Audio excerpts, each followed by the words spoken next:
เป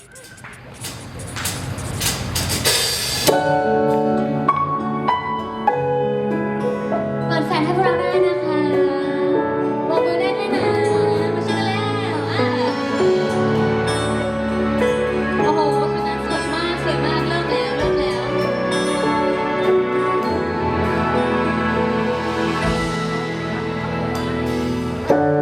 ทุกๆช่วงเวลาของเราที่ได้เจอกันช่างสดใสมีความรู้สึกมากมายที่ได้รับจากทุกๆคนความรักที่มีให้กันไม่เคยลืมจากหัวใจจะเก็บทุกความรู้สึกไว้เป็นกำลังใจให้คิดถึงกันขอบคุณนะที่คิดถึงกันอยู่เคียงข้างไม่ทิ้งกันไป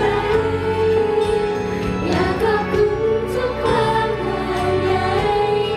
ที่ดูแลกันเสมอ ขอบคุณนะที่มีให้กันคอยปลอบฉันในวันที่ต้องเสียใจบอกกอดฉันไว้ให้ก้าวต่อไปเรารักกันวันพรุ่งนี้แม้จะคงล้มอีกสักเท่าไร จะขอก้าวต่อไปด้วยกำลังใจที่ทุกคนมีให้กัน อยากจะขอบคุณทุกคนนะคะที่อยู่ด้วยกันมาจนถึง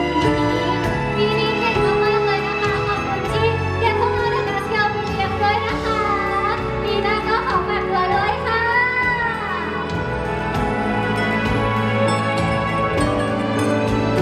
ขอบคุณนะที่คิดถึงกัน